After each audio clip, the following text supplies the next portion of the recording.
বর্তমান সময়ে যেই যেই লাইনে মানুষ দিন থেকে দূরে সরে যাচ্ছে, দিন থেকে বের হয়ে যাচ্ছে খুব সহজে, তার খবর নাই। তার মধ্যে অন্যতম একটার নাম হচ্ছে কিছু মানি কিছু মানি না। কিছু মানি কিছু মানি না এই গ্রুপের আওতায় বহু মানুষ মুরতাদ হয়ে যাচ্ছে। আমি উদাহরণ পরে আনতেছি ইনশাআল্লাহ। এই কিছু মানি না গ্রুপ সম্পর্কে আল্লাহ বলেছেন তা হবে না। বলেন বলেন, স্লোগান ওঠান, কিছু মানি না। আবার বলেন, কিছু মানি না। কার কথা?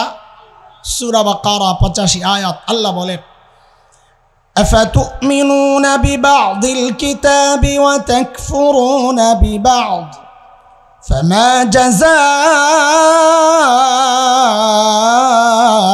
من يفعل ذلك منكم إلا خزي في الحياة الدنيا ويوم القيامة يردون إلى أشد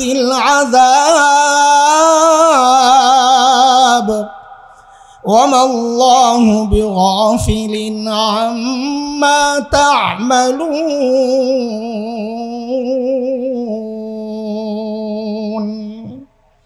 আল্লাহ বলেন কিছু মানি না। আরে জোরে কন তো কি হবে? আল্লাহ বলেন, যদি এই কাম করস তো বেইজ্জতি করুম চরম, আর কিয়ামতের মাঠের কঠিন শাস্তি তো আছেই, বিনা হিসাবে জাহান্নাম। বলেন, কথা বলেন, আমার সাথে একটু কথা বলেন। আজকে একটু ভাবে আছি আমি, আমার সাথে একটু কথা বলা লাগবে।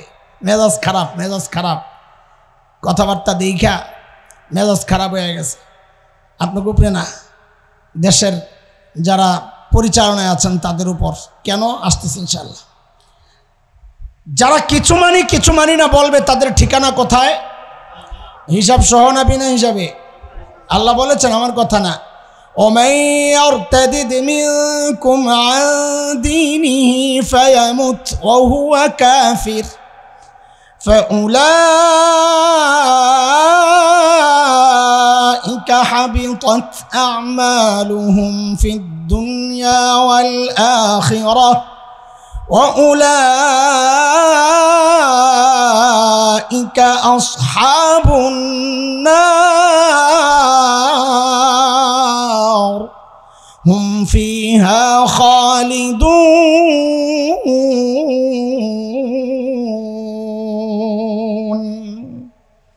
আল্লাহ বলেন, মুরতাদের ঠিকানা জাহান্নাম, হিসাব ছাড়াই। ফালা নুকিমু লাহুম ইয়াওমাল কিয়ামাতি ওয়াজনা, হিসাব হবে না, বিনা হিসাবে জাহান্নাম।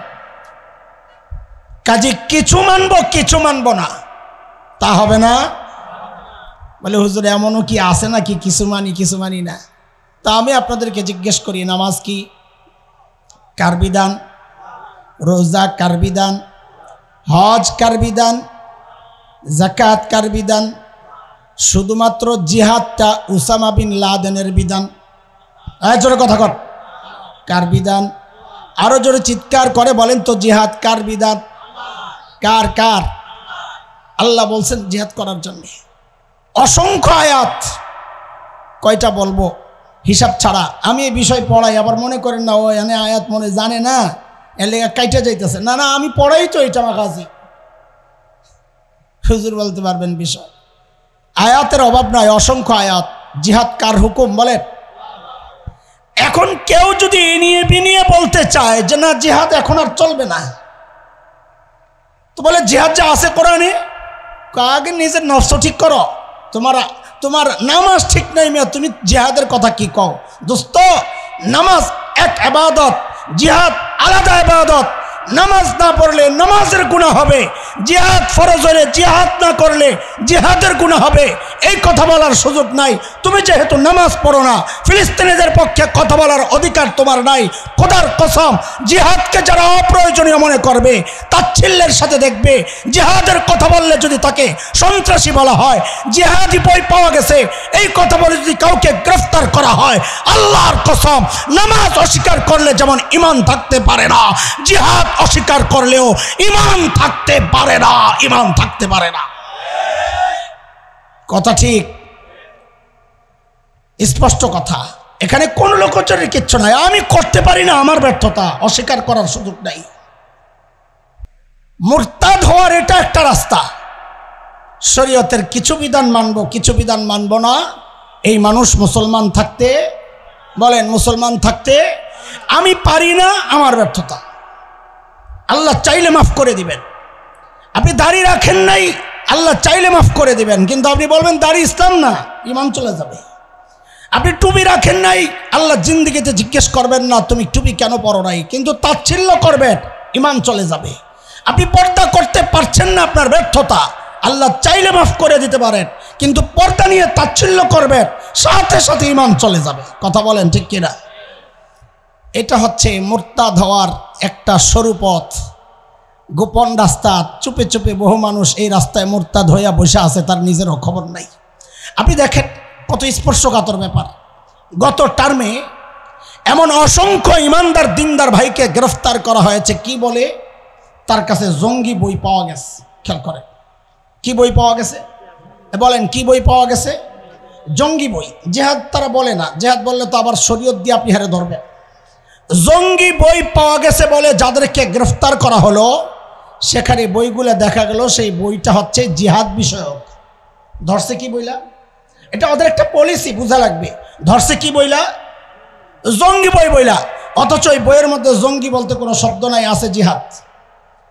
এখন আপনি যাকে গ্রেফতার করেছেন জিহাদি বই রাখার কারণে, তার মানে আপনি লালন করেন, এটা পোষণ করেন জিহাদ একটা অপরাধ, যার কাছে এই বই থাকবে সে অপরাধী, এই জন্য তাকে গ্রেফতার করেছেন।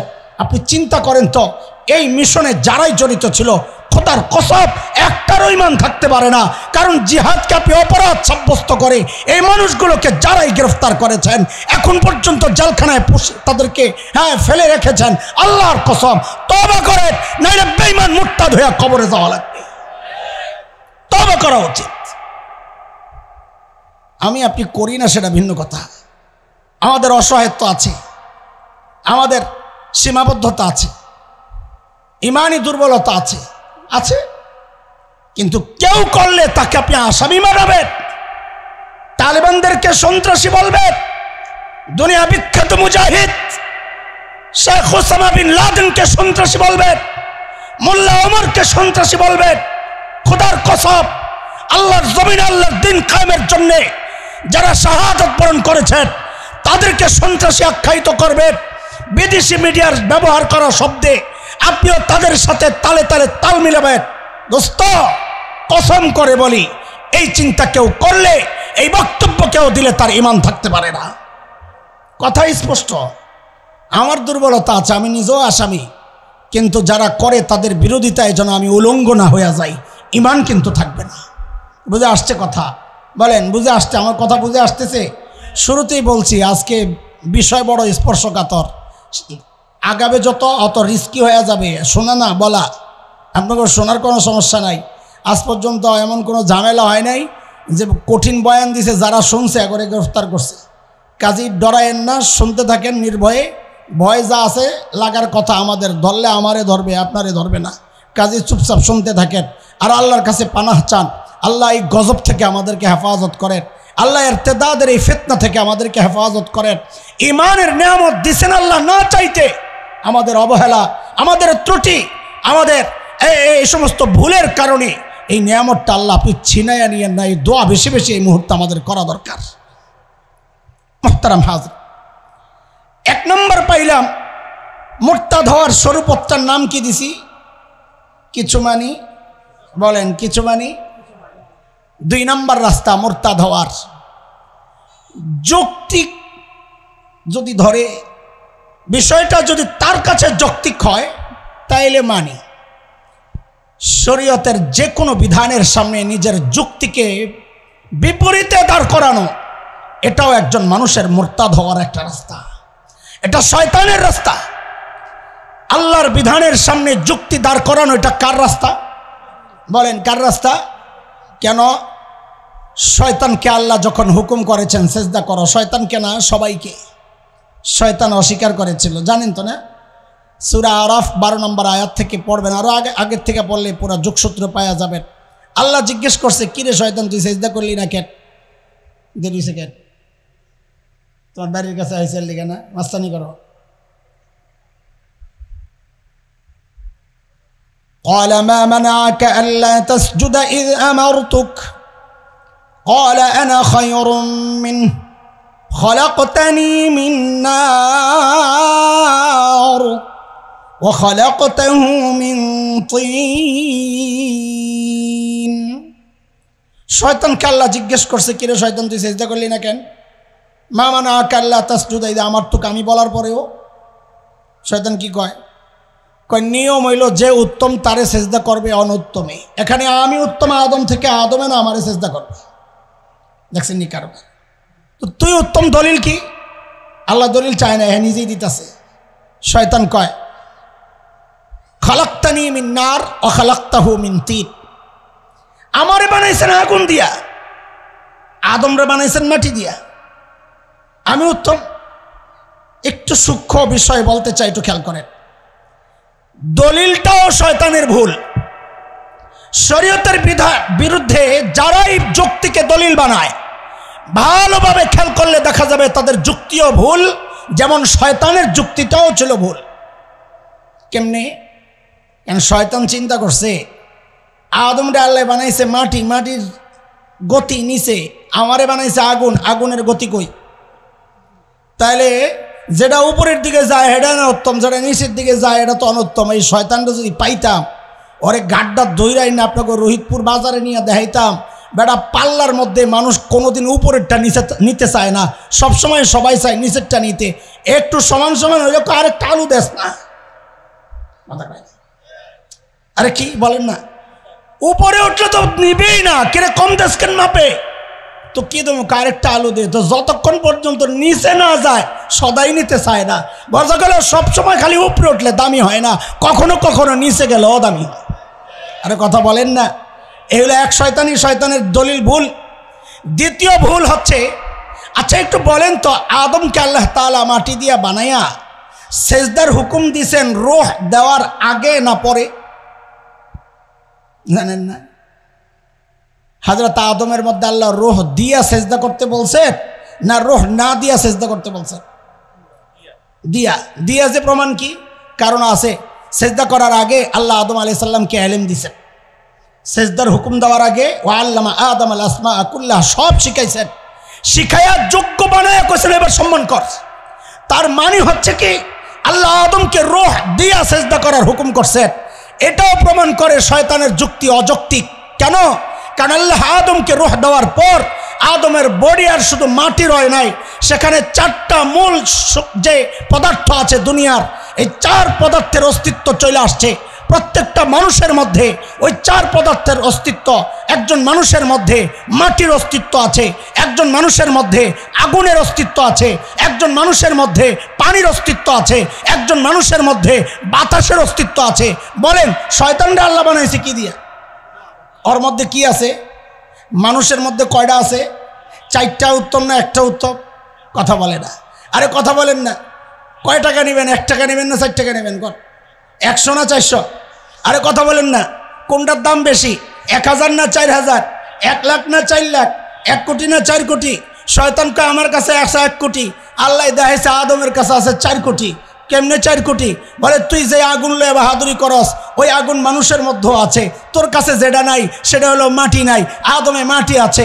তোর কাছে যেটা নাই সেটা হলো বাতাস নাই, আদমে বাতাস আছে। তোর কাছে যেটা নাই, তোর কাছে পানি নাই, আদমের কাছে পানি আছে, মাটি আছে, আগুন আছে, বাতাস আছে। সেজদা তুই করবি না কেন? বোঝা গেল আল্লাহর হুকুমের বিরুদ্ধে যারা যুক্তি দাঁড় করায় ওদের যুক্তিটাও ঠিক না। মগায় বুঝে না আমি যে যুক্তি ঠিক দেই নাই। কথা কি বুঝাইতে পারতেছি আপনাকে? এই সমাজে বহু মানুষ যুক্তিতে মিলে না বইলাই দিন ছেড়ে দিতেছে। সংশয়বাদীরা দেখবেন অনলাইনে, আমরা দেখতে বলি না, দেখতে গেলেও ইমান হারা হইতে পারে। এখন সংশয় তৈরি করা হচ্ছে, টাকা দিয়া দিয়া বিভিন্ন সংশয়বাদী মুফতিদেরকে নাস্তিক বানায় সমাজের সামনে উঠানো হচ্ছে। তারা নানান প্রশ্ন করে আর বড় বড় আলেম করে ডাকে, অমুকরে ডাকে আসলে ভাইরাল হওয়ার দান্দা। তোর জবাব লাগলে তুই ছোট একজনরেই কইতি ভাই আমার জবাব দেন, তুই নাম ধরে ধইরা ভাইরাল মানুষে কেন ডাকস? আসলে যত ভাইরাল হবে ওর মামুর বিলটাও তত মোটা তাজা হবে। কথা কি বুঝাইতে পারতেছি আপনাকে? খুব খেয়াল করেন, কিছু কঠিন বিষয় চলে আসতে পারে, আল্লাহ মাফ করেন আমারেও, আল্লাহ হেফাজত করেন সবাইকে। একটু খেয়াল করে শুনতে থাকেন। আমি আগেই বলেছি আজকের কথা একটু ভিন্ন টাইপের, ঈমান আর কুফুরের ব্যাপার। এখানে আপোষের কোনো সুযোগ নাই, এখানে চুপ থাকার কোনো সুযোগ নাই, এখানে মিনমিন করার কোনো সুযোগ নাই। এটা ঈমানের ব্যাপার, জীবন যাবে ঈমান যাবে না ইনশাআল্লাহ। আরে বলেন না ইনশাআল্লাহ? তাইলে শয়তান আমাকে আপনাকে মুরতাদ বানানোর দ্বিতীয় যে রাস্তাটা, সেই রাস্তাটার নাম হচ্ছে যুক্তিতে ধরলে মানি, নাইলে কয়টা গেল? রাস্তা কয়টা গেল বলেন? এক নম্বর কি? কিছু মানি না আল্লাহ বলেন, তা হবে না। যুক্তিতে ধরলে মানি, নাইলে মানি না। আল্লাহ কয় শয়তানের লাগে যাওয়াও যুক্তি দিছে শরীয়তের বিধানের বিরুদ্ধে। শয়তানের ঠিকানা কোথায়? শয়তান যাদেরকে দাওয়াত দেয় তাকে ঠিকানা কোথায়? আল্লাহ বলেছেন সূরা ফাতির 6 নম্বর আয়াত, ইন্নাশ শাইতানা লাকুম আদুউন ফাত্তাখিযুহু আদুওয়া ইন্নামা ইয়াদউ হিজবাহু লিয়াকুনু মিন আসহাবিস সাঈর।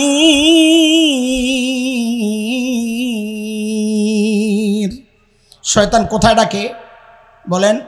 শয়তান কোন দিকে ডাকে? জাহান্নামের দিকে। আল্লাহ আমাদেরকে হেফাজত করেন। কয়টা গেল বলেন? তাড়াতাড়ি বলেন। মুখস্থ করা লাগবে আজকে, পড়া মুখস্থ করবো। কেন? আমরা রাস্তাগুলো দেখায় দিই, চিহ্নিত করে দেই, যেন ওই ভুল রাস্তায় কেউ পা না দেয়। পাও দিলে কিন্তু ইমানটা চলে যাবে। পা দিলেই সাথে সাথে ইমান হারানো যাবে না ইনশাআল্লাহ। সব হারানো যাবে। কি হারানো যাবে না? ইমান নাই তো সব শেষ। ইমান নাই তো সব শেষ। 3 নম্বর বিষয়, এই আধুনিক যুগেও কি শরিয়া আইন চলে এমন এক কিছু বক্তব্য আছে এই সমাজের। দুনিয়া এখন অনেক আগায় গেছে হুজুর, আপনারা আছেন সেই 1400 বছরের পিছন লইয়া। আধুনিক যুগে ইসলাম চলবে না, এই আধুনিক যুগে শরিয়া চলবে না। আমাদের বহু নেতা কথা যাদের পিছনে আপনারা দৌড়ান, নির্লজ্জ ভাইয়ার মতো ভারতের 5টা গোলাম ওই পিছনের ফ্যাসিস্টদের ভাষায় কথা বলে যে আমার দলের সাথে শরিয়া আইনের কোনো সম্পর্ক নাই। মগা কোথাকার তোর সম্পর্ক থাকলেই কি না থাকলেই কি? আরে কথা বলেন না। এদেশের মানুষ শরিয়া আইন চায়, এদেশের মানুষ শরিয়া আইন চায়। আপনারা চান না? একটা চাপাবাজি কিন্তু চলে যে হুজুর যাই বলেন এদেশের মানুষ শরিয়া আইন চায় না। এটা একটা চাপাবাজি ছাড়া কিচ্ছু না। কেন? আপনাদেরকে একটা কিছু আমি তথ্য দিই। 26 সেপ্টেম্বর 2017 প্রথম আলো পত্রিকায় একটা রিপোর্ট আসছে। উগ্রবাদ বিষয়ক বৈশ্বিক নেটওয়ার্ক আছে একটা, রিজলভ নাম, ওদের একটা জরিপ আছে বাংলাদেশ বিষয়ক। ওই জরিপের উপর একটা রিপোর্ট করেছে প্রথম আলো 26 সেপ্টেম্বর 2017। ওই জরিপ, সেখানে বক্তব্য হচ্ছে এদেশের মানুষ গণতন্ত্রে বিশ্বাস করে, তবে এরপরেও বহু মানুষ শরিয়া আইন চায়। এটা হচ্ছে ওদের রিপোর্ট। এই বহুটা কত এটা বলে নাই, চুরি করে আসতে কাইটা পড়ছে, নাইলে ধরা খাবে। বহুটা বলে নাই, কিন্তু এই বহু আবার ব্যাখ্যা এসে গেছে বিভিন্ন জনের বক্তব্য থেকে। আমাদের বর্তমানে সংবিধান সংস্কারের জন্য যাদেরকে দায়িত্ব দেওয়া হয়েছে তার মধ্যে একজন আছেন ডক্টর আলী রিয়াজ, আমেরিকা ইউনিভার্সিটির প্রফেসর ছিল। তিনি একটা কাজ পাইছেন, তার একটা প্রবন্ধ আছে এই বিষয়ক। সেটা হচ্ছে ডেমোক্রেসি অ্যান্ড শরিয়া ইন বাংলাদেশ সার্ভিং সাপোর্ট, এই নামে একটা প্রবন্ধ আছে তার। সেই প্রবন্ধের মধ্যে তিনি দেখিয়েছেন বাংলাদেশের 80% মানুষ শরিয়া আইন চায়। আরে কত পার্সেন্ট? কথা বলেন না, কথা বলা লাগবে। কত পার্সেন্ট? 20%-এর বাংলাদেশ না, এটা 80% মানুষের বাংলাদেশ। শুধু তাই না, আরো অবাক হবেন, আরো অনেক আগে 2011-12 আমেরিকার একটা সংস্থা আছে, সেটা হচ্ছে পিও রিসার্চ সেন্টার। ওদের একটা জরিপ বাংলাদেশকে নিয়ে, সেখানে তারা জরিপে দেখিয়েছে বাংলাদেশের 82%, 82% মানুষ শরিয়া আইন চায়। আর এরা চাপাবাজি করে, বাংলাদেশের মানুষ শরিয়া আইন চায় না। ওই চাপাবাজি চলবে না, চাপাবাজির দিন শেষ। কোরআন সুন্নাহর বাংলাদেশ ইনশাআল্লাহ। আমরা সোনালী সূর্য দেখে ফেলেছি। জুলাই আগস্ট বিপ্লবের মাধ্যমে বাংলাদেশে যে কোরআনী শাসন কায়েম হবে খুব শিগগির, সেই সোনালী দিন আমরা অপেক্ষায় আছি।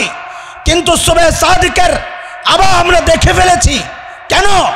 যে দেশের যুবকরা দুনিয়ার স্বার্থের জন্যে পুলিশের সামনে দুহাত প্রসারিত করে বুকটা পেতে দিতে পারে, আবু সাইদরা নিজেদের জীবন উৎসর্গ করতে পারে, মুগ্ধরা জুলুমের বিরুদ্ধে জীবন উৎসর্গ করতে পারে, আমরা আশাবাদী সে দেশের যুবকরা আল্লাহর জমিনে আল্লাহর দিন কায়েমের জন্যে শতবার জীবন উৎসর্গ করতে প্রস্তুত হয়ে যাবে, শতবার প্রস্তুত হয়ে যাবে।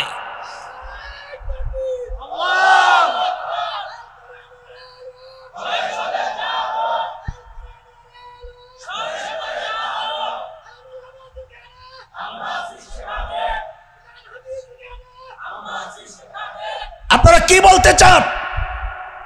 এই আধুনিক যুগে নাকি শরিয়া আইন চলে না? আধুনিকতা বলতে কি বুঝেন আপনারা?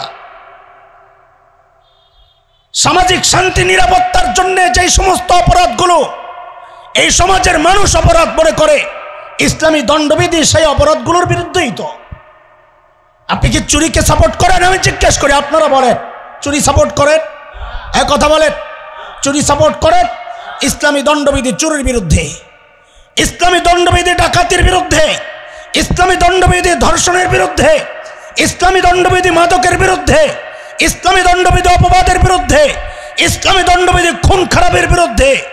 যদি আপনারা এই অপরাধগুলো চান, তাহলে আমরা বলতে চাই অপরাধী আপনি পশুত্বের জীবন গ্রহণ করেছেন।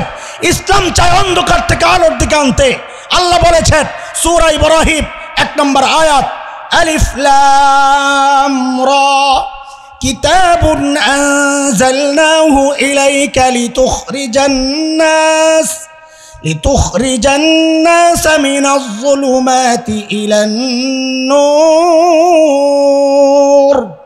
আরে আল্লাহ তো কোরআন নাজিলই করছেন মানুষকে অন্ধকার থেকে আলোর দিকে আনতে। আপনি বলেন অন্ধকার যুগ শেষ।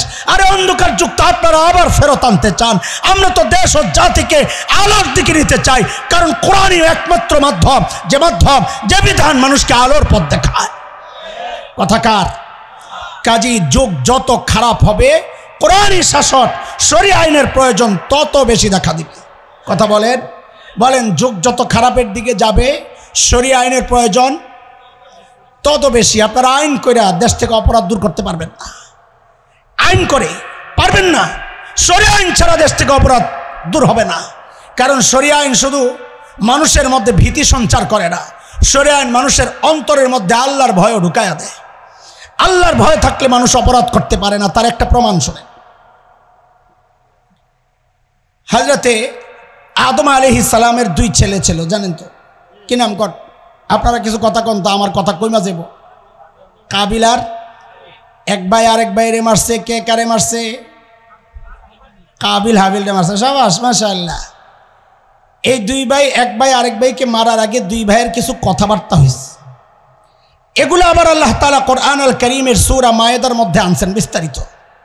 আল্লাহ বলেন, ওয়াতলু আলাইহিম নাবা ইবনাই আদম বিল হক إذ قربا قربانا فتقبل من أحدهما ولم يتقبل من الآخر قال لأقتلنك قال إنما يتقبل الله من المتقين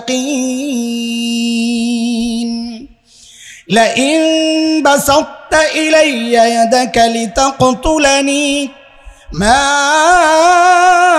أنا بباسط يدي إليك لأقتلك إني أخاف الله رب العالمين। কাবিল যখন হাবিলকে হত্যা করতে যায়, তা হাবিল কি বলেছে? মা আনা বিবাসিতি ইয়াদিয়া ইলাইকা লিআকতুলাক। ও ভাই, তুমি আমাকে মারতে চাইলেও আমি কিন্তু তোমাকে মারার জন্য হাত বাড়াবো না। কেন? কারণ আমাদের বাবা আদম আলাইহিস সালাম সিসি ক্যামেরা ফিট করছেন, তো বাবা দেখে লাইব আমার খবর আছে, এটা কইছিল। এক কথা বলেন, আমাদেরকে বাবাই পুলিশের কাছে দিয়ে দিব, পুলিশ রিমান্ডে নিয়ে এমন পিটা লাগাইব আমি সব স্বীকার করে লাভ, এটা কইছিলেন। তা হাবিল কি বলছেন যে আমারে আয়না করে ঢুকাইব, আমি তোরে মারুন না এই ধরে, এটা কইছিলেন। কারণ একটাও মানুষকে অপরাধ থেকে রুখে না, সিস্টেম মানুষকে অপরাধ থেকে রুখে না, মানুষকে অপরাধ থেকে রুখে ইসলামী শরিয়া। কেন এটা যৌক্তিকভাবে আপনাদের সামনে তুলে ধরছি। কাবিল সেদিন বলেছিল আমি অপরাধ করতে পারবো না। কেন পারবো না? ইন্নী আখাফুল্লাহ রব্বুল আলামিন, আমি রব্বুল আলামিন ভয় পাই। যে রব্বুল আলামিন ভয় পায় সে অপরাধ করতে পারে না। আপনাদের নিয়ম যদি, আপনারা যাকে আধুনিকতা বলছেন, আপনারা যাকে উন্নত বলছেন, এই নিয়ম যদি মানুষকে অপরাধ থেকে রুখত, তাহলে দুনিয়ার মধ্যে প্রযুক্তিতে যারা সবচেয়ে বেশি আগায়া, সেখানে ধর্ষণের মতো এই ভয়ঙ্কর অপরাধটা সবচেয়ে কম হতো। বলে প্রযুক্তি যদি মানুষকে অপরাধ থেকে রুখত, তো দুনিয়ায় প্রযুক্তিতে সবচেয়ে বেশি আগানো সেই সমস্ত দেশে ধর্ষণের মতো ভয়ঙ্কর অপরাধটা সবচাইতে কি হইতো? বলেন কি হইতো? আর ইসলাম যদি মানুষকে পেছনের দিকে নিয়ে যায়, অন্ধকারের দিকে নিয়ে যায়, তাহলে যে সমস্ত রাষ্ট্রে ইসলাম সবচেয়ে বেশি চর্চা হয়, ধর্ষণের মতো অপরাধ ওই রাষ্ট্রগুলোতে সবচেয়ে বেশি হইতো। কথা ঠিক কিনা? অথচ বিষয় তা না। আপনারা নেটে সার্চ দিয়ে পাইবেন, এগুলো সব পাওয়া যায়। 28 ফেব্রুয়ারি 2022 ইনকিলাবে আসছিল একটা রিপোর্ট। এই ডেট কি কইছি?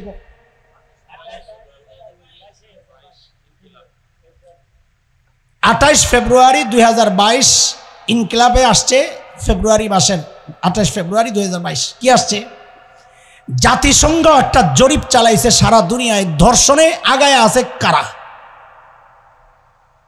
জাতিসংঘ জরিপটা চালাইয়া 10টা দেশের নাম দিছে সিরিয়ালে।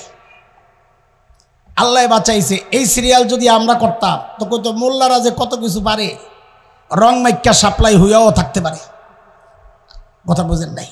শাপলা চত্বরে মোল্লারা রং মাইখা শুয়া থাকার নাটকও করতে পারে। আরে কত কিছু কইছে পিও, নাটক কইরো না। হায় হায়, আল্লাহ আল্লাহ তোমার কাছে বিচার দিলাম। খেয়াল করেন, সেখানে যে 10টা দেশের নাম আসছে, তার মধ্যে 1 নাম্বার নামটা আসছে আমেরিকার। জরিপ টাকার জাতিসংঘের। বলেন জরিপ টাকার? জাতিসংঘ জরিপ গ্রুপ নিয়ন্ত্রণ করে হেফাজত ইসলামের আমির। এক কথা বলেন, ইসলামের পক্ষের শক্তি না বিপক্ষের? হ্যাঁ হ্যাঁ বলেন, জাতিসংঘ মুসলমানের পক্ষের কোনো শক্তি না। না, ইসলামের বিরুদ্ধে নির্যাতনের সার্টিফিকেট দেওয়ার শক্তি হচ্ছে জাতিসংঘ। 1 নম্বর কার নাম? আমি শুধু আপনাদেরকে ছোট্ট করে জিজ্ঞেস করতে চাই, আমেরিকা প্রযুক্তিতে দুর্বল না আগায়া? কত আগায়া? সবার আগে, সবার আগে। ধর্ষণেও সবার আগে। 2 নম্বর দেশ হচ্ছে সাউথ আফ্রিকা। এটা জাতিসংঘের রিপোর্ট। বলেন তো সাউথ আফ্রিকা প্রযুক্তিতে আগায় না পেছানো? 3 নম্বর দেশ হচ্ছে সুইডেন, প্রযুক্তিতে পিছায়া না আগানো? 4 নম্বর, অনেকের ভালো লাগবে না, কলজায় লাগবে, কলজায় কলজায়, আপনাকে দাদারা দাদারা। 4 নম্বর কারা? দাদারা দাদারা, আপনাকে আপনজন প্রিয়জন। সুবহানাল্লাহ। এই 16 বছর খালি এই সবকে আম করে দেওয়া হয়েছে। ভারত আমাদের আপনজন। বলে কেন আপনজন? কত কিছু দেয়। কি দেয়? পেঁয়াজ দেয়, চিনি দেয়, আলু দেয়, গরু দেয়, কত কিছু দেয়। যেই না 5ই আগস্ট পোলাপাইন বাংলাদেশ থেকে মাখন যাওয়ার পাইপটা কাইটা দিল, এখন সব দেওয়া বন্ধ করে 1 দেওয়া চালু করছে। খালি হুমকি দেয়, হুমকি দেয়, হুমকি দেয়। কয়দিন যে কি লাফাইছে। সুবহানাল্লাহ। পেঁয়াজ দেবো না, দিস না। আমাকে আপায় শিখাইয়া গেছে না পেঁয়াজ ছাড়া তরকারি রান্না করা যায়। আপার রেসিপি ভুলে গেছেন আপনারা? বেগুনির রেসিপি মনে আছে? কি দিয়া বানাইতে হয়? মিষ্টি কুমড়া। সাবাস। বেগুনি বানাইতে হয় কি দিয়া? মিষ্টি কুমড়া এটি আবার রেসিপি, এমন রেসিপি দিবই চলে তো অগর লগে যারা গরুর পেশাবের শরবত মনে করে। তো এগর লগে চললে ওই বেগুনি মিষ্টি কুমড়া দিয়াই হইব, কথা কন না, লাগবো না তোকে পেঁয়াজ। যে একটু মেরুদণ্ড সোজা করে দাঁড়াইলাম, এখন দেখি দাদাই বস্তা সামলে বয়া বয়া কান্দে। দাদা কি খবর? দাদা দিনকাল ভালো যাচ্ছে না দাদা, মরে গেলাম দাদা, বাংলাদেশিরা পেঁয়াজ খাচ্ছে না দাদা। তো তোরা খা, খাইব না? বাপডা লইছি কি এতদিন আমরা বলে ওগুলো চলি। ভারত না থাকলে এটাই বোঝানো হয়েছে, ভারত না থাকলে বাংলাদেশ চলবে না। আরে ভারতের পেঁয়াজ যতদিন আসছে 100 টাকার নিচে পেঁয়াজ নামে নাই। এইবার বাংলাদেশ দেখেছে এটা হচ্ছে শুধুই মাঝখানের এই যারা কামকরু করে এই চক্রের ধান্দা, ভারত থেকে পেঁয়াজ আসে নাই। এইবার আমরা 30 টাকার নিচেও পেঁয়াজ খেয়েছি, আলহামদুলিল্লাহ। কি বোঝা গেল? খামাখাই আমাদেরকে ভয় দেখা, ভারতের জুজুর ভয়, একবার হামলার ভয়, একবার আটকায় দিব এই ভয়, একবার পানির ভয়, খালি ভয় আর ভয়। কয়দিন তো দেখছি সীমান্তের কাছে এসে খালি ভাবনা, তা আমরা কই সাহস করে ঢুকে না যাবি বেশ কি দেশ কেন? আরে ঢুক, খেলা হবে ইনশাল্লাহ। বলবেন কথা কও, খেলা হবে ইনশাল্লাহ। আরে ছোটবেলা থেকে যে জিহাদি চেতনা লালন করছি, তোরা না ঢুকলে সেটা প্রয়োগ আর বাস্তবায়নের সুযোগ তো পাচ্ছি না। আলহামদুলিল্লাহ আমরা প্রস্তুত আছি মানসিকভাবে। আল্লাহর কসম, তোদের একটা নোংরা ইতিহাস আছে, পালানোর ইতিহাস, তোদের পূর্বপুরুষের ইতিহাস, পালানোর ইতিহাস, আমাদের পূর্বপুরুষের ইতিহাস, রক্ত দেওয়ার ইতিহাস। সাথে ফলাফলটাও শুনে রাখ, ওলামায়ে দেওবন্দের রক্ত যখন জমিন স্পর্শ করেছিল, ব্রিটিশ লালকুত্তারা পালাতে বাধ্য হয়েছিল। তাদের রোহানি সন্তানরা আজও দেশে বসবাস করে। যদি আবার রক্ত ঝরে দিন রক্ষার জন্যে, স্বাধীনতা সার্বভৌমত্ব রক্ষার জন্যে যদি আবার রক্ত ঝরে, আল্লাহর কসম নতুন পয়গাম শোনাইতে চাই। আগের শয়তানরা পালাতে পেরেছিল, এইবার যদি আমার দেশ আক্রান্ত হয়, একটা কেউ পালাতে দেওয়া হবে না, পালাতে দেওয়া হবে না।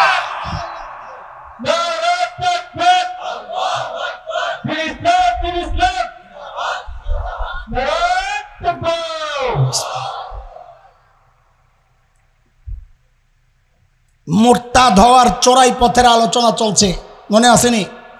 1 নাম্বার কিছু মানি না গ্রুপ। কি গ্রুপ? কয় যেমন কেউ আছে নামাজ পড়ে জিহাদ শুনলে ডরায়। নামাজ দিয়ে কত কথা নাই, আপনি সারা জিন্দেগি নামাজ পড়েন, ওটা খুব বুজুর্গ। আর যদি কয় আল্লাহ কইছে কাতিলুল্লাযীনা ইয়ালুনাকুম, লড়াই করবি লগের ডাল লগে, ফিলিস্তিনের যাওয়ার সুযোগ তোমার হইব না, হুদা নাচ্ছ না। ওটা বহুত কঠিন। যেটা সহজ ওইটার লেগে লাফায়, কারণ সম্ভব না জানে, কাফনের কাপড় পরে রেডি হয়ে যায়। কি হয়েছে রে? ফিলিস্তিন যাবো গা, বিশাবাবি কই? অথচ গোলামি করস ভারতের। তো লজ্জা থাকার কথা, যারা ভারতের পক্ষে কথা বলে ওদের লজ্জা থাকার কথা। ভারত না আমার দেশের জন্য বন্ধু, না আমার দ্বীনের জন্য বন্ধু, ওরা আমার দ্বীনেরও শত্রু, ওরা আমার স্বাধীনতা সার্বভৌমত্বের শত্রু। লড়াই করতে হবে ওদের সাথে, প্রস্তুত হইতে হবে ওদের সাথে জিহাদ করার জন্য। ভয় পাচ্ছেন না? ভয় পাচ্ছেন? বয়ে লয়ে বয়ে থাকেন, বয়ে লয়ে বয়ে বয়ে ঘরে বয়ে বয়ে ভারতীয় চ্যানেল দেখেন, বয়ে বয়ে কোনো সমস্যা নাই। আপনার মতো মুনাফিক মার্কা মুসলমান আমগো লাগবো না। আর যুদ্ধের ময়দানে আপনি ঝামেলা লাগাবেন, মুনাফিক দিয়ে কাজ হবে না, ভাইগা যাবে, অন্যরা মনোবল ভাইগা যাবে।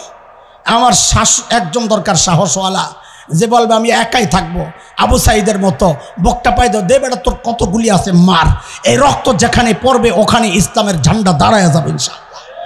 আরে বলেন না ইনশাআল্লাহ? লড়তে প্রস্তুত আছি তো ইনশাআল্লাহ। মুখে মুখে না, আসলে আল্লাহকে সাক্ষী বানা, হাত উঠায় দেখান, আল্লাহু আকবার, মাশাআল্লাহ, হাত নামাত। চোরাই পথের কথা বলছিলাম। 1 নাম্বার কিছু মানি না, এটা হচ্ছে মুরতাদ হওয়ার একটা ভয়ঙ্কর রাস্তা। 2 নাম্বার যুক্তিতে ধরলে মানি, নাইলে মানি না, এটা হচ্ছে শয়তানের সরাসরি রাস্তা মুরতাদ হওয়ার। 3 নাম্বার হচ্ছে ওই যে একটা ইনিয়ে বিনিয়ে পেঁচিয়ে আস্তে করে বলে এই আধুনিক যুগেও শরিয়া আইন চায় মোল্লারা, এই কথা যারা বলে ওদের উদ্দেশ্যে বলতে চাই, দিন যত আধুনিক হচ্ছে অপরাধ প্রবণতা তত বাড়ছে, অপরাধ যত বাড়বে শরিয়া আইন তত বেশি প্রয়োজন হয়ে সামনে আসবে। কথা বলেন না? শরিয়া আইন বাস্তবায়ন করে দেখো, দুদক লাগবে না। বলে কেন বললেন? এই সাম্প্রতিক কালে উদাহরণ আছে যাদের নাম শুনলে তোমাদের কলিজা শুকায়া যায়, মেজাজ বিগড়ায়া যায়, অথচ তারা মুসলমানের মাথায় ইজ্জতের মুকুট পরিয়েছেন। সেই ভালোবাসার মানুষ হচ্ছে তালেবানরা। ওরা সেখানে কোরআনী শাসন কায়েম করা নীতি নৈতিকতা বিষয়ক মন্ত্রণালয় খুলেছে। দুদক বাদ দেন, ওলামাদেরকে দিয়া নীতি নৈতিকতা বিষয়ক মন্ত্রণালয় খুলেন, আল্লাহর আইন চালু করে দেন। খোদার কসম খায়া বলি, যদি অপরাধ না কমে আমরা কোনোদিন বাংলাদেশে ইসলামী শাসনের কথা বলবো না। পরীক্ষামূলক 1 মাস ইসলামী শাসন কায়েম করে দেখেন, দেশ সোনার দেশ হয়ে যাবে। প্রমাণ ওই যে বলতেছিলাম, 1 নম্বর কারা? ধর্ষণের শীর্ষ কারা? তাড়াতাড়ি বলেন। 2 নম্বর সাউথ আফ্রিকা, সাবাস মনে রাখছে বলা ভাই। 3 নম্বর সুইডেন। 4 নম্বর দাদারা, কাগো দাদা আমগো না, আরেকজনের দাদা, খামাখা আবার বেজাল লাগায়েন না।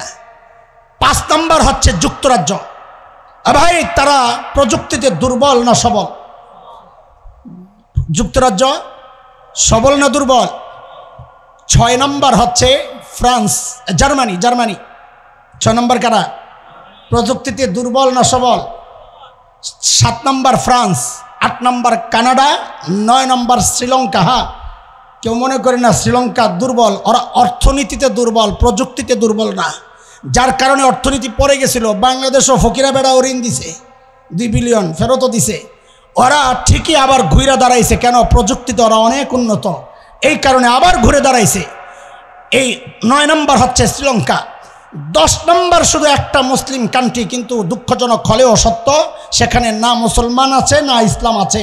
সেটা হচ্ছে নবী যুগের হাবশা, আজকের ইথিওপিয়া। এটা হচ্ছে 10 নম্বর ধর্ষণের শীর্ষ দেশ। মুসলমান কি বুঝলেন? হীনমন্যতায় ভোগবেন না। যারা আধুনিকতার কথা বলে, যারা ইসলামকে পশ্চাৎপদ ধর্ম বলে, যারা বলে আধুনিক যুগে শরিয়া আইন চলে না, তাদেরকে ওরাই ওদের নিজের গবেষণায় চোখ খুলে আঙ্গুল তুলে দেখায়া দিছে, দেখো দেখো প্রযুক্তি দিয়া অপরাধ দমন করা যায় না। অপরাধ দমন করতে হলে শরিয়া আইনের কোনো বিকল্প নাই। বলে আপনার এই কথার প্রমাণ কি? সাম্প্রতিককাল হিসাবে বলেন তো শুনেন। ব্রিটিশ এক ট্যুর কোম্পানি আছে, ব্রিটিশদের, নাম হচ্ছে ইনশিওর মাই ট্রিপ কোম্পানির নাম। ওরা একটা জরিপ চালাইছে, সেটা হচ্ছে সারা দুনিয়ায় মেয়েরা নিরাপদে ভ্রমণ করতে পারে কোন দেশ। এটা ওদের ব্যবসায়িক পলিসি হিসাবেই জরিপটা চালাইছে, যে তারা ওই মেয়েদেরকে উৎসাহিত করবে যে তোমরা ওই সমস্ত দেশে বেশি বেশি ভ্রমণ করো। ভারত গেলে তো দেখা যায় বুড়িও নিরাপদ না। আরে শোনেন না এই কথা আপনারা?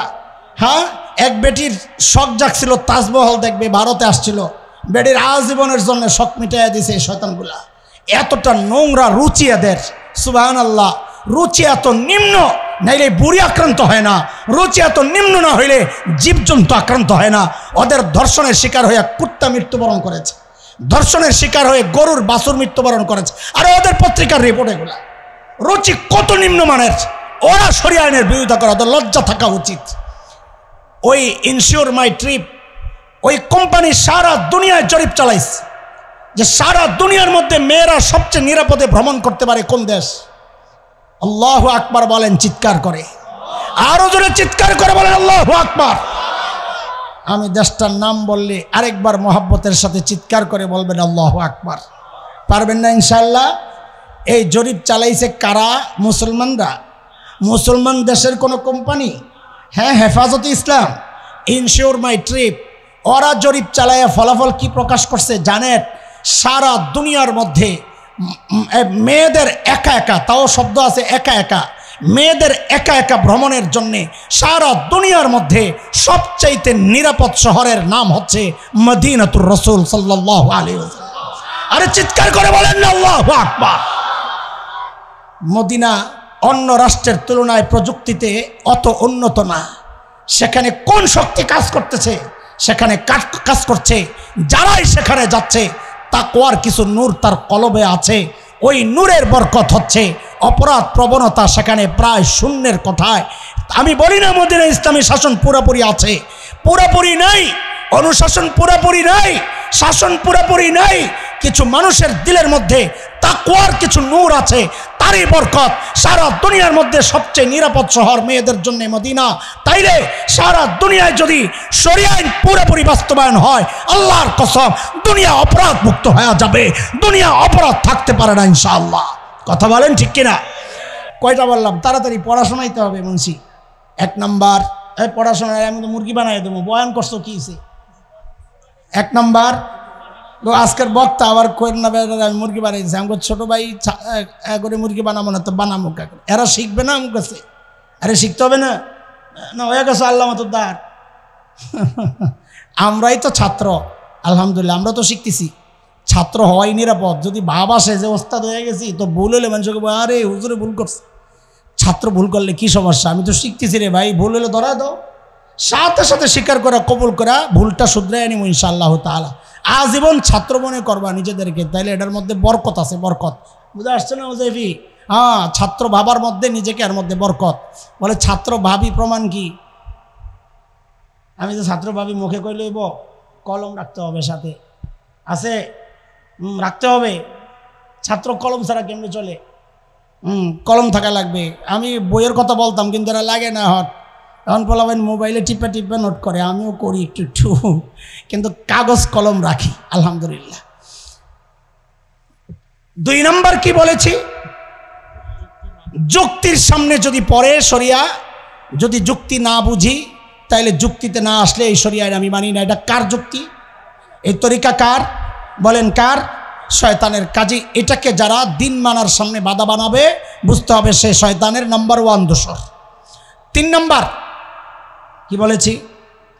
এই আধুনিক যুগে শরিয়া আইন চলে না। ওদেরকে বুঝাইয়া দিছি, আধুনিকতা বলতে যা বুঝাও সেখানে অপরাধ আর অপরাধ, অন্ধকার আর অন্ধকার।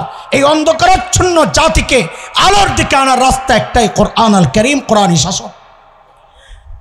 4 নাম্বার, যে রাস্তায় মানুষ মুরতাদ হচ্ছে, আস্তে আস্তে আমাদের মূল পয়েন্টের দিকে চলে আসছি, স্পর্শকাতর ব্যাপারের দিকে চলে আসতেছি। অনেকের ভালো নাও লাগতে পারে, ঘোড়ার ডিম ভালো লাগুক না লাগুক কিচ্ছু যায় আসে না। আল্লাহকে খুশি করার জন্য আসছি, কাউকে কারো খুশি করার জন্যে, কাউকে বেজার করার জন্য এখানে বসি নাই। কাজে আপনারা খুশি হইলেও আমাদের কোনো পরোয়া নাই, আনন্দ নাই। কেউ নারাজ হইলেও আমাদের কোনো পরোয়া নাই। 4 নম্বর হচ্ছে, এই সমাজের মানুষ যেই রাস্তা দিয়ে মুরতাদ হচ্ছে, সেই রাস্তা হচ্ছে নারী অধিকারের বিষয়গুলো। কি বলেন? বলেন কি? বলেন কি? বলেন কি? আমাদের খুব প্রিয় মানুষ, যারে মাথায় তুললে লাফাইতেছি খালি, হ্যাঁ, এই মানুষের কাছ থেকে এমন এক বক্তব্য আসছে যেটা আমরা নিতে পারি নাই। শুনেন, এদেশের মানুষ কাউকে ভালোবাসলে মূল টার্গেট থাকে দিন। দিন আক্রান্ত হবে, আপনি আমার বাবা হলেও আপনাকে প্রত্যাখ্যান করতে 2টা মিনিট আমি সময় নিব না। কথা বলেন, হাসিনাকে মানুষ প্রত্যাখ্যান করেছে। আপনারা কি মনে করেছেন এটা শুধু বৈষম্য বিরোধী ছাত্র আন্দোলনের ফসল? এই শাসকদের পতন পলায়ন শুধু বৈষম্য বিরোধী ছাত্র আন্দোলনের ফসল মনে করছেন? না দোস্ত, খাবারের শেষ লোকমা দিয়েই পেটটা ভরে না। প্রথম লোকমা, মাঝখানের লোকমা, সব লোকমারই পেট ভরার একটা ভূমিকা থাকে। বৈষম্য বিরোধী আন্দোলন যদি হয় হাসিনা সরকারের পতনের শেষ লোকমা, তাহলে আমরা নির্দ্বিধায় বলতে পারি এবং নিশ্চিত হয়ে বলতে পারি এর প্রথম লোকমাটা হচ্ছে শাপলার গণহত্যা। এটাই ছিল প্রথম মানুষের হৃদয়ে তাদের প্রতি ঘৃণা তৈরি হওয়ার, এটাই ছিল প্রথম ব্যবস্থা। আল্লাহর কসম, বাংলাদেশের কথাই বলি, শাসক শ্রেণীকে বলি, রাষ্ট্রের ক্ষমতায় যারা আসতে চায় তাদের উদ্দেশ্য বলি, মুসলমানকে টার্গেট করবা, ওলামাদেরকে টার্গেট করবা, ইসলাম টার্গেট করবা। আমরা প্রত্যাখ্যান করতে 1 মুহূর্ত দ্বিধা করব না, জুতা পিটা করতেও দ্বিধা করব না। কথা বলেন ঠিক কিনা? আমরা বুঝবো না তুমি কার, তুমি কে, তুমি নোবেল প্রাইজ বিজয়ী নাকি তুমি কারো গোলাম, আমরা বিন্দুমাত্র চিন্তা করব না লাত্তি লাগাইতে। যদি ইসলাম আক্রান্ত হয়, আমার মুখ স্বাধীন এই কথা বইলা ইসলামের নামে যা তা কেউ বলবে, আমাদের হাতও তখন স্বাধীন হয়ে যাবে।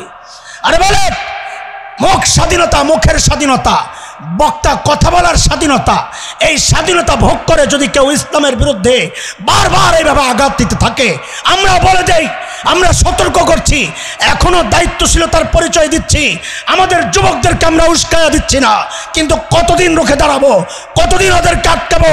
এইভাবে ইসলামের বিরুদ্ধে বিষোদগার চলতে থাকলে, ইসলামী শরিয়ার বিরুদ্ধে মন্তব্য চলতে থাকলে, নারী অধিকারের ব্যাপারে, নারী অধিকার বিষয়ে, নারী অধিকারকে সামনে রেখে ইসলামী শাসনকে অস্বীকার করার, ইসলামী শরিয়ারকে অস্বীকার করার এই প্রবণতা চলতে থাকলে বাক স্বাধীনতার নামে আল্লাহর কসম আপনাদেরকে জানায়া দিচ্ছি, তখন আমাদের হাতগুলো স্বাধীন হয়ে যাবে, হাত স্বাধীন হয়ে যাবে, কার উপর কখন যায় আমরা বলতে পারবো না। প্রস্তুত আছে? যে কোনো ডাক আসলে ত্যাগ স্বীকার করার প্রস্তুত আছে? হেফাজতে ইসলাম আগামী মাসের মের 3 তারিখ, কয় তারিখ, কোন মাস বলেন? শনিবার, কি বার বলেন? কোন মাস, কয় তারিখ? সোহরাওয়ার্দী উদ্যান। এই বিষয়গুলোকে সামনে রেখে ভারতের ওয়াকফ আইনের বিরুদ্ধে, গাজার নির্যাতন নিপীড়নের বিরুদ্ধে এবং এই নারী অধিকারের নামে নারী অধিকার সংস্কার আইন যেগুলো করছে তারা, এই কমিশন বাতিল করার ব্যাপারে এবং ডক্টর ইউনূস সাহেব তিনি যে লাগামহীন মন্তব্য করেছেন, এগুলোর বিরুদ্ধে আমাদের মুরব্বীরা ডাক দিয়েছেন। হেফাজতে ইসলাম, আমরা ধন্যবাদ জানাই মুরব্বীদেরকে, সময় মতো ডাক দিয়েছেন।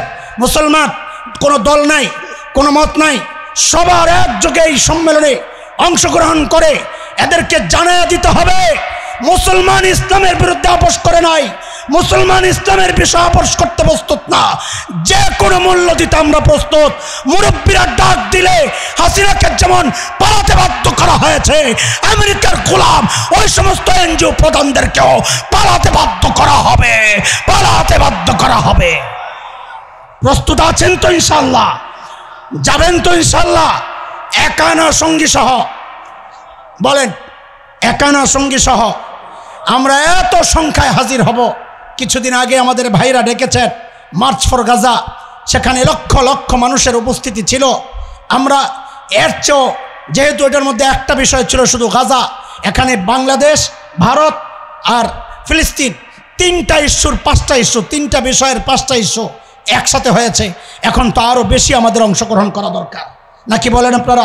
শুনেন, নারী অধিকার, ইসলাম বিধান, তিনি বলেছেন ইসলামী বিধান নাকি নারী অধিকারের জন্য অন্তরায়। নাউযুবিল্লাহি মিন যালিক। আপনারা বলেন এই কথা বললে কারো ঈমান থাকতে পারে? এই কথা বুঝা জবাব দিয়ে, এই কথা যদি কেউ বলে নারীর অধিকার নিয়ে ইসলামী বিধান অন্তরায়, এই কথা বলার পর কারো ঈমান থাকতে পারে? প্রকাশ্যে বলুক তিনি আমি মুসলমান না, আমাদের কোনো আপত্তি নাই, যা ইচ্ছা বলুক গাজায়া। প্রকাশ্যে বলুক আমি মুসলমান না, টুপি লাগাইবেন, মানুষকে বলবেন কেমন আছেন আপনারা ঈদের দিন যাইয়া, আর এই সমস্ত নাস্তিক মার্কা কথা বলবেন, তা বাংলাদেশে হতে দেওয়া হবে না, হতে দেওয়া হবে না। সাবধান হয়ে যান, সাবধান হয়ে যান। অনেক সহ্য করা হচ্ছে, সহ্যের একটা সীমা আছে। আমরা সীমার অতিক্রম যদি আপনারা করেন, আমরাও কিন্তু আপনাদেরকে ছাড়ব না, স্পষ্ট কথা। এখানে কোনো মিনমিন করার সুযোগ নাই, কারণ আমি শুরুতে বলেছি এটা ঈমান আর কুফরের ব্যাপার। এখানে উত্তম আর উত্তমের ব্যাপার না, এটা ঈমান আর কুফরের ব্যাপার। তাদের সঙ্গ দিবেন, ঈমান চলে যাবে, বিরোধিতা করবেন, ঈমানই দায়িত্ব পালন হবে। কিন্তু আমরা আপনাদেরকে একটু বোঝাতে চাই, ইসলামী শরিয়ার কোন কানুনটা নারীর অধিকারকে খর্ব করেছে দেখাও। বুঝো না আরেক কথা, বুঝো না আরেক কথা, না বুঝে আন্দাজে মন্তব্য করবা। কিসের সমস্যা, কোন জায়গায়? হ্যাঁ, বরং নারীকে ইসলাম অধিকার আরো বেশি দিয়েছে বিভিন্ন জায়গায়। ইসলাম কখনো সমান অধিকারের পক্ষে না, ইসলাম ন্যায্য অধিকারের পক্ষে। আমার সাথে শব্দটা বলেন, ইসলাম কার পক্ষে? সমান অধিকার। এটা একটা অযৌক্তিক দাবি, দুনিয়ার কোথাও সমান অধিকার চলে না। থানার ওসির যেই বেতন, এসআইয়ের একই বেতন, মসজিদের খতিবের যেই বেতন, মুয়াজ্জিনের একই বেতন, ইউনূস সাহেবের জন্য যেই ভাতা নির্ধারিত, সাধারণ যারা উপদেষ্টা তাদের জন্য একই ভাতা নির্ধারিত। আরে কথা বলেন, দুনিয়ায় কোথাও সমান অধিকার চলে না। বাংলাদেশে যারা খেলে হ্যাঁ সবার কি বেতন এক? জানি না, কি এক বেতন নেই? বাঘাছে তোরা খেলোয়াড় সবার বেতন কি এক? তো ওই জায়গায় ওরা সমান অধিকারের আওয়াজ উঠায় না কেন? ইসলামী শরিয়া ওদের টার্গেট। সমান অধিকার বলতে ইসলামে কিচ্ছু নাই, দুনিয়ায় কোথাও সমান অধিকার চলে না। আল্লাহ যেটা দিয়েছেন তার নাম ন্যায্য অধিকার। বলেন ইনসাফ কি? বলেন কি? বরং বহু জায়গায় আমরা দেখি আল্লাহ মেয়েদেরকেই অধিকার বেশি দিয়েছেন। হযরতে আবু হুরায়রা রাদিয়াল্লাহু তাআলা আনহুর বর্ণনা, বুখারীর বর্ণনা 5971 নম্বর হাদিস। হযরতে আবু হুরায়রা বলেন, জা রাজুলুন ইলা রাসূলিল্লাহি সাল্লাল্লাহু আলাইহি ওয়াসাল্লাম ফাকালা ইয়া রাসূলাল্লাহ মান আহাক্কুন নাস বিহুসনি সুহবাতি ক্বালা উম্মুক ক্বালা সুম্মা মান ক্বালা উম্মুক ক্বালা সুম্মা মান ক্বালা উম্মুক ক্বালা সুম্মা মান ক্বালা আবুক। আল্লাহু আকবার বলেন। এক সাহাবী আয়েশা নবীকে জিজ্ঞেস করেন, ইয়া রাসূলুল্লাহ, মানুষের মধ্যে কার সাথে আমি আচরণ সবচেয়ে ভালো করব? তো নবী বলেন, তোমার মা এক নম্বর। কার সিরিয়াল বলেন না? সাহাবী জিজ্ঞেস করেন, সুম্মা মান ইয়া রাসূলুল্লাহ, 2 নম্বরে কার সিরিয়াল? নবী বলেন, তোমার মা। আল্লাহু আকবার বলেন। এরপরও কবি ইসলাম নারীর অধিকার দেয় না। সাহাবী জিজ্ঞেস করে, ইয়া রাসূলুল্লাহ সুম্মা মান, এরপরে কে? নবী বলেন, তোমার মা। কয়বার গেল? বলে সুম্মা মান ইয়া রাসূলুল্লাহ, এরপরে কে? চতুর্থবার যায় নবী বলেন, আবুক, তোমার বাবা। তাহলে বাবার সিরিয়াল কয় নম্বরে? জোরে কন, জোরে কন। সমান অধিকার যে চান, বুঝা শুনে চান না খালি মুখস্থ ঠেলে। সমান অধিকার চাইলে 1 বছর ছেলে জন্ম দিছে এ আল্লাহর বান্দার বউয়ে, কথার কথা, যারা সমান অধিকার চায় করে কর যে 1 বছর ছেলে জন্ম দিব, বাচ্চা পেটে নিব বউ, পরের বছর পেটে নিব বাচ্চা জামাই। এটা কি সম্ভব? কেন সম্ভব না? সৃষ্টি এটা করছে। সৃষ্টি করছে কি? তো আল্লাহর বিধান মানুষ থাকে। মোহর কে দেয়? ছেলে নামে। হ্যাঁ, কেন ছেলে কেন দিবে? ছেলে কেন দিবে? আরে ওদেরকে জিজ্ঞেস করেন, ওদেরকে জিজ্ঞেস করেন মোহর ছেলে কেন দিবে? সমান অধিকার। ছেলে দিব 5 লাখ, মেয়ের বাপ দিব 5 লাখ, মেয়ে দিব 5 লাখ।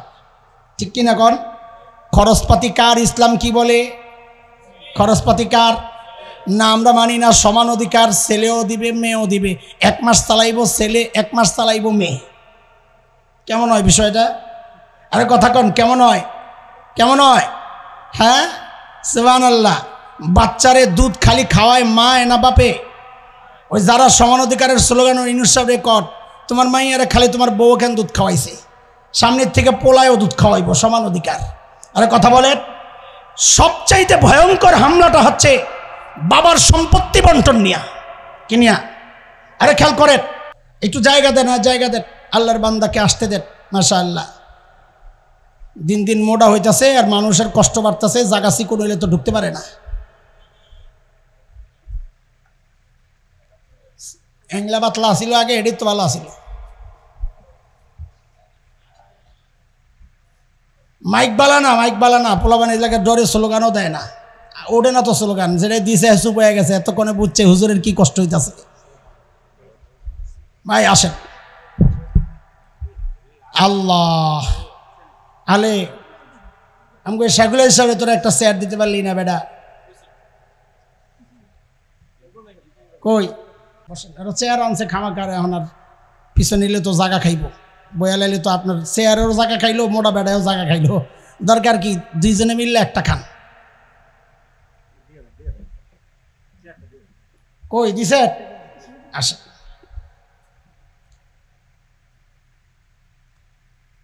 আলহামদুলিল্লাহ, আজকে আপনাদের জন্য চরম সৌভাগ্য। তরুণ আলেমদের মধ্যে যারা সবচেয়ে এখন জনপ্রিয়, তাদের মধ্যে 2 জন তারা আসছেন। আমরা তো বুড়াসুরা হয়ে গেছি, এখন হ্যাগদিন তো বলতেছিলাম, আমার কথা শেষ। বিশেষ করে বাবার সম্পত্তি বন্টনের ক্ষেত্রে তাদের আপত্তির জায়গাটা সবচেয়ে বেশি। বহুদিন পর্যন্ত চেষ্টা করছে মানুষকে বুঝাইতে যে একই বাবার ছেলে একই বাবার মেয়ে, ভাগ কেন অর্ধেক আর ডবল? 1 ডবল। বাবার ছেলে একটা, মেয়ে একটা। শরীয়তের বিধান কি? ছেলে পাবে লিজ্জাকারি মিসলু হাজ্জিল উনসাইন, ছেলে পাবে 2, মেয়ে পাবে। আমার সাথে একটু বলেন, অল্প সময় তাড়াতাড়ি বলবেন তো আমি তাড়াতাড়ি শেষ করে ভাগুক। মেয়ে পাবো মেয়ে পাবে, ছেলে পাবে। হ্যাঁ জায়গা হইল না, দুইজনে দুই রকমকে, একই বাবার ছেলে মেয়ে। এখন এই মগাদেরকে কে বুঝাবে? খালি বাহিরে দেখছে, বাহ্যিকভাবে দেখছে, সমান হয় নাই। মেয়েরা বৈষম্যের শিকার হয়েছে। কোথায় বৈষম্য? আরে লাস্টের লিস্টে খরচ জমা সব মিলাইয়া লাস্টে যার বেশি থাকে সে জিতলো, না লাস্টে যার কম থাকে জিরো হয়ে যায় সে জিতলো? একটু বলেন তো। আচ্ছা আমি আবার উদাহরণ দিয়ে বলি আপনাকে। ছেলে মেয়ে যাবে মামুর বাড়িতে, নানার বাড়ি। তো যাওয়ার সময় বাবা মেয়েরে দিছে 50 টাকা, ছেলেরে দিছে 100 টাকা।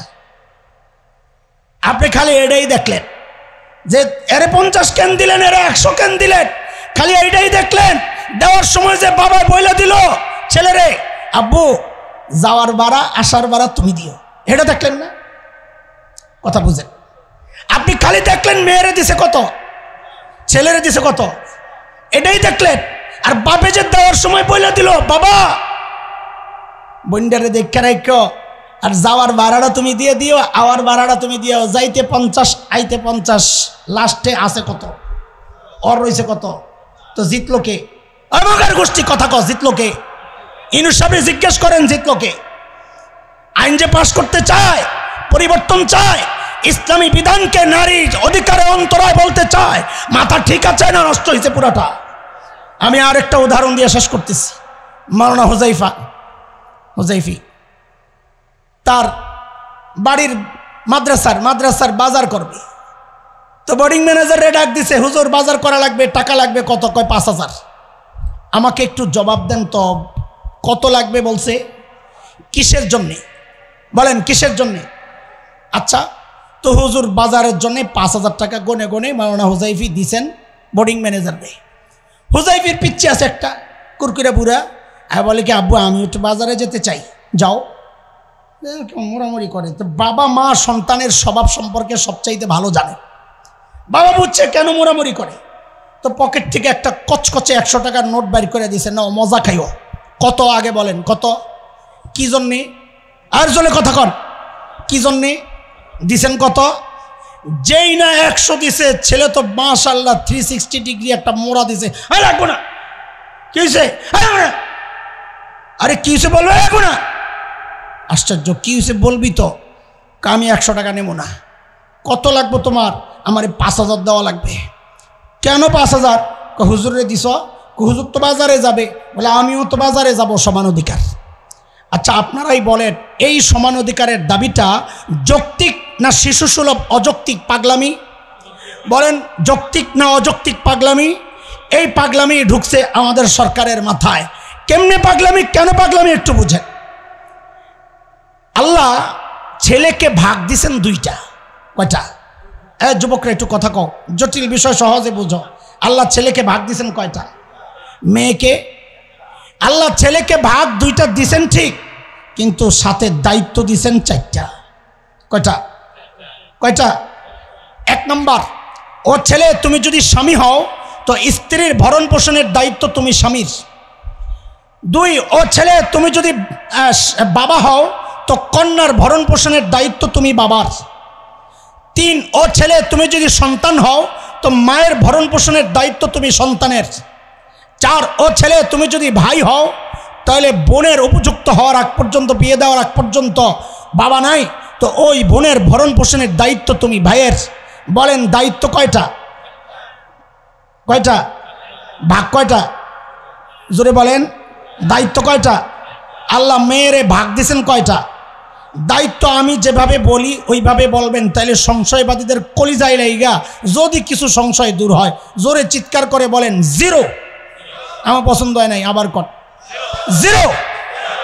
ভাগ কয়টা? ভাগ কয়টা? দায়িত্ব কয়টা? আবার বলেন, ছেলেরে আল্লাহ ভাগ দিছেন কয়টা? দায়িত্ব। মেয়েরে ভাগ দিছেন কয়টা? দায়িত্ব। বলি 0 কেমনে? ও মেয়ে তুমি যদি স্ত্রী হও তোমার ভরণ পোষণের দায়িত্ব তোমার স্বামীর। ও মেয়ে তুমি যদি কন্যা হও তোমার ভরণ পোষণের দায়িত্ব তোমার বাবার। ও মেয়ে তুমি যদি মা হও তোমার ভরণ পোষণের দায়িত্ব তোমার সন্তানের। ও মেয়ে তুমি যদি বোন হও তোমার ভরণ পোষণের দায়িত্ব তোমার ভাইয়ের। তাহলে আবারও বলেন ভাগ কয়টা? দায়িত্ব বলে ভাগ আছে, দায়িত্ব নাই। দায়িত্ব যেহেতু নাই তো ভাগ কি জন্য দিছে? কয় মজা খাইতে। বলেন নাই? বাজারের কথা ভুলে গেছেন? কি জন্যে? কি জন্যে? এখন মজা খাওয়া গ্রুপ যদি বলে আমারও বাজারওয়ালার মতো সমান সমান দিতে হবে, বলে আরে ব্যালেন্স শিট দেখো, ব্যালেন্স শিট খরচ টরচ কইরা কার কত রয়েছে?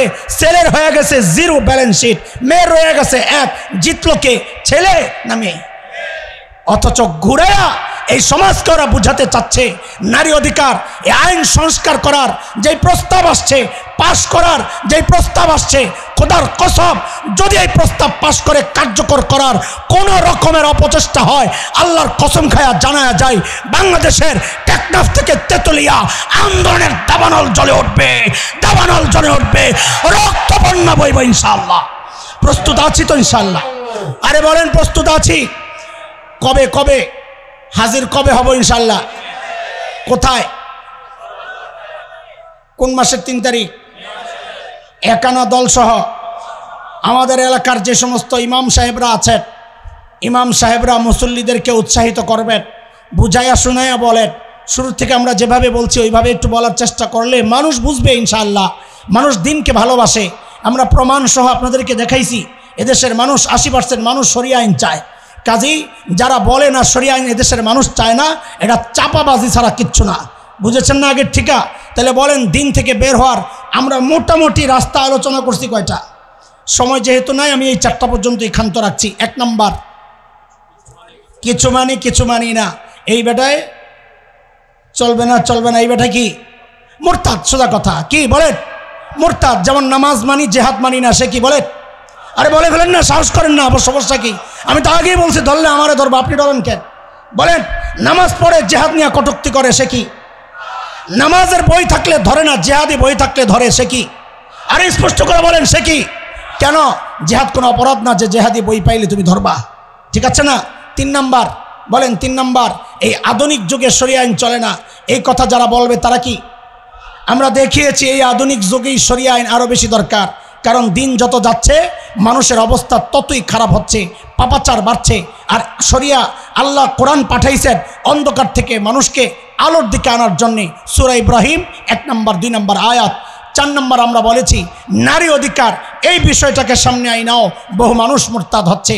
মুরতাদ হওয়ার কিছু রাস্তা আপনাদের সামনে আমি দেখানোর চেষ্টা করেছি।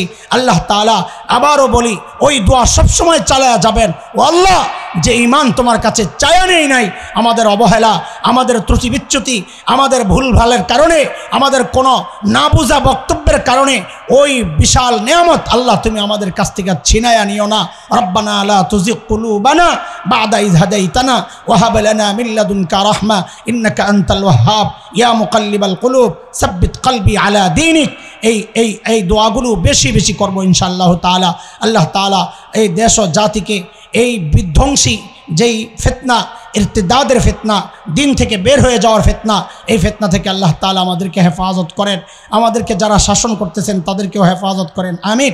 ওয়া আখিরু দাওয়ানা আলহামদুলিল্লাহি রাব্বিল আলামিন। কবে জানি? পরশুদিন। আজকে কয় তারিখ? 20 তারিখ। ওটা হলো 22 তারিখ। জায়গার নাম ধর্মসুর। চিনেননি আপনারা? কোন জায়গায়? কাছে ধর্মসুর। আল্লামা মামুনুল হক সাহেব আসবেন, আর দাওয়াত দেওয়া লাগবো আপনার করে, দাওয়াত দেওয়া লাগবো। কারণ হুজুর তো বলে লাস্টে, আপনারা তো লাস্টে আইবেন। আমরা মাগরিবের পরে আপনার করে না পাইলে তো সমস্যার জন্য দাওয়াত দিতেছি।